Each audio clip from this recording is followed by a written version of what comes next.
Ayan na yung itsura ni talong na 9 days old. Sige, application natin ng abono. Na bali pang 4 days na mula nung nakapag-abono tayo ng una. No, adjustment tayo sa abono.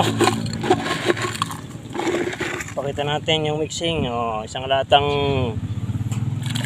triple 14. Kung nakaraan ay ammonium lang pinakain natin, ngayon ay tig-isa na. Ammonium saka complete, 2 lata na. Ang ipapakain natin 16 liters. Kasi medyo malaki na, ganun itsura. Dahil matigas yung triple 14, meron tayong binabad. No, ayun yung pakain natin, 2 lata. Maglagay tayo ng hyper. Dito na muna kasi tutulawin pa natin yun. Kung lang para madaling sundan demo. Yan, tansya na lang natin 1 kutsara na hyper compost tea soil conditioner para malusog yung ugat. Malusog yung ugat, malusog yung puno, malusog yung lupa. Dito naman ang takal kasi natin dito ay in-estimate ko na yan. Isang ganito katumbas na ng 2 lata ng sardinas, isang triple 14 saka isang complete.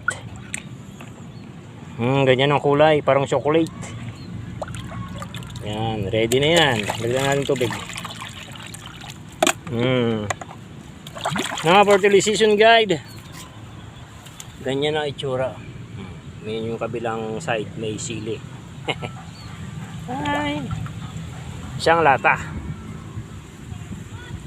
Korekta, pwede. May maliit pa. Ganon yung pagpapakain sa second application, 9 days. Hirap na hirap. Nagpatubig tayo dito kahapon.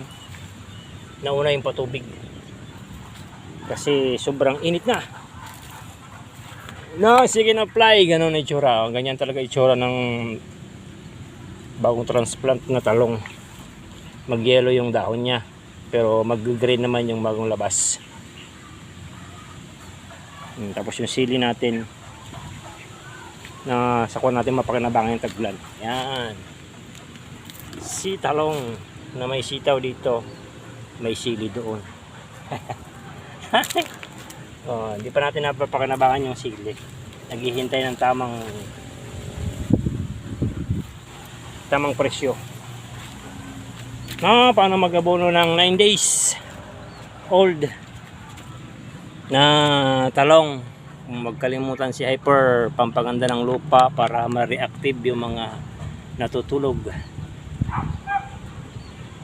na nutrients dyan sa lupa para gumaganda yung ugat, kasi pampalusog ng lupa to. Hanggang doon lang. Thank you.